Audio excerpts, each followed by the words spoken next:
Hey guys, Sam here. I've seen your comments, and you know what? You finally broken me. My intros are super cringy, and that's why we're gonna keep it up. Hey guys, what's up? Sam here. Welcome back to 2017. I'm a helicopter. Woo! Today we're blasting off into Apple Newsland to talk about what direction Apple is heading for not only the notch, but also the in-display fingerprint sensor, both of which are admittedly going in kind of questionable direction. This on top of Apple sort of majorly shifting, not sort of, definitely majorly shifting how they're handling production in one part of the world, aka China. And it's part of a long-term strategy to alleviate kind of what happened last year. So drop a like if you're excited, hit subscribe for more. Let's go ahead and get started. And actually starting there, I don't know if you guys remember when old Pandy kind of, hey guys. You know, in February when we were like, pandemic, quarantine, and that's how fast it happened, you know? That's how fast it set in. Well, Apple, it also set in real fast for them as well, because on their earnings calls in the beginning or middle of 2020, they were like, hey, iPhone supply is really constrained, like we can't make enough of these things. A number of other products were restricted to order in limited quantities. The availability for Macs was really hard for a while. Why was that? It's like, well, Apple just enter higher numbers on the machine and make them print out. Manufacturing in China can be really tricky, and I would say nearly impossible to do right. So what happens whenever a little pandy pops up in that part of the world? Well, of course, everything shuts down, and then of course, that's just a ripple effect throughout the rest of the world for production everywhere. So Apple was like, whoa, we can't make enough stuff. In recent history, they've started to shift that though. A few years back, they started production in India. They've also been spreading out to places like Vietnam, I believe, for AirPods development and production. Historically though, this was only happening for some products, like iPhones in India, mainly for the Indian market, and like AirPods were also like, they got some manufacturing deals with companies in Vietnam. Now this is like iPads, iPhones, Macs, Apple Watch as well, that Apple is starting to shift outside of China. Now they are in no way abandoning everything, but like, it's kind of interesting to think about this from a rumor perspective. A lot of the things that we hear come from factory lines in China. It'll be interesting to see how this shifts and potentially how the narrative and frequency of rumors shifts along this if the products are actually being manufactured in different areas where there's tons of different people. Business-wise though, this is a great move. Like diversification in your portfolio or in your business, especially for production, can be really helpful in case some places have new regulations or get shut down or another pandy, you know, pops up. Apple will have it spread everywhere rather than centrally in one location. And now moving on from that, let's talk about the iPhone 13 or the iPhone 12s. I've talked extensively about how I believe it will be called the 12s, but like iPhone 13 is just kind of what everybody's latching on to.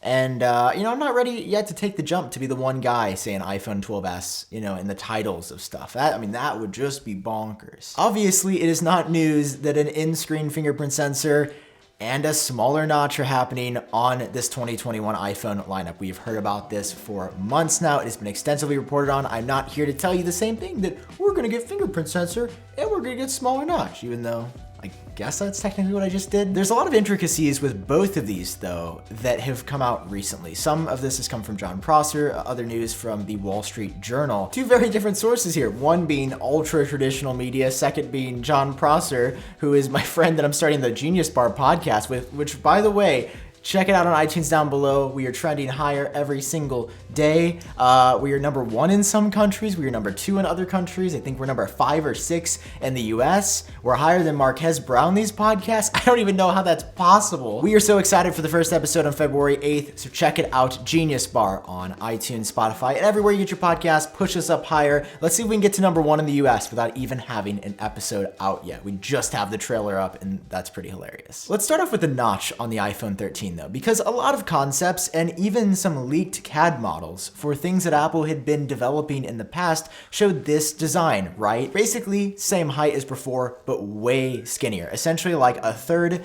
to half the size of the current notch we see. Well, how would Apple accomplish this? We even saw leaks like the speaker would go up, all the camera components would collapse, and they technically would sort of fit in there, right? It wouldn't even be as squashed as you may believe, yet that hasn't happened. And it doesn't seem like Apple's actually going this direction. According to Jern Prosner, John says that the iPhone 12's notch is heading in a bit of a different direction. One that man, it feels very Apple, but I don't know if I agree with. Essentially, Apple is just moving it up, and it's going to shrink by about 50%, but the width will remain identical to how it is right now. Like, it's not going to get skinnier, it's just gonna get shorter. Prosser shared this image, which is apparently from a source who has seen official iPhone 13 CAD models. And while this is not confirmed to be the final design, this is as close as we're gonna get right now. And this is absolutely something that Apple is playing around with. And I mean, the more I look at this, the more I'm like, yeah, this is exactly what Apple's gonna do. But they love to give us exactly what we want sometimes. But most of the times they take what we give them and then they just throw something else in there that they think is better, you know, because maybe we don't know what's best. I mean, I think I know what's best, but Tim Cook always knows what's best. Let's be honest. Thank you, Daddy Cook. But what do you think about this design? Do you like it better or worse than something a lot skinnier? Do you like how it's just kind of moving up? Do you be careful when you answer this because I might get aggressive. Do you care about the notch? Do you notice the notch? I see comments like this all the time. I don't care about the notch. I look at the notch all day. It actually brings me joy. Okay, well, let's not go that far. But I want to see some improvement on the 2021 iPhones. Like, the notch has remained identical for 3+ years. I just broke my freaking fidget spinner. Sorry, let me just piece myself back together after that tragic loss. Yeah, I mean, let me know. I don't know. I'm ready for a new notch. I do know, actually, and I want a different notch this year. It would be acceptable to look like this. I still wish we were getting something a bit more dramatic after no change for so long. The second update we've gotten about the iPhone 12s comes from the Wall Street Journal. So the author of this article, Joanna Stern, who writes for the Wall Street Journal, says that Apple is looking to use an optical fingerprint sensor.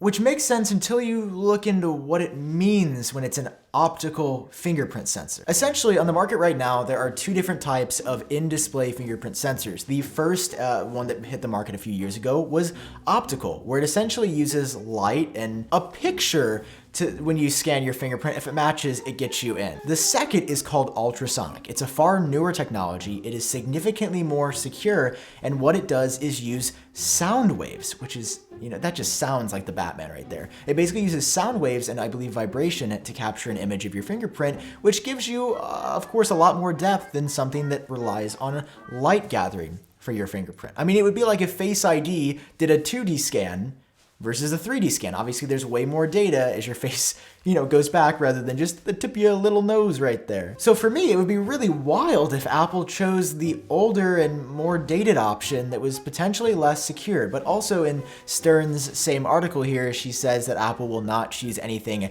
less secure than the Touch ID sensor we see on like the iPad Air or also on like the iPhone SE. So it will at least be as secure if Apple goes optical. Personally, I just feel like ultrasonic sounds like more of Apple's vibe, and I'll be interested to see if they go with the optical route. I mean, there are ways to make optical more secure by doing like a hybrid design with something a bit more secure, but I don't know, just hearing optical, I don't know if that's what Apple's going to settle on. But again, this is the Wall Street Journal. Like, they are a big media corporation.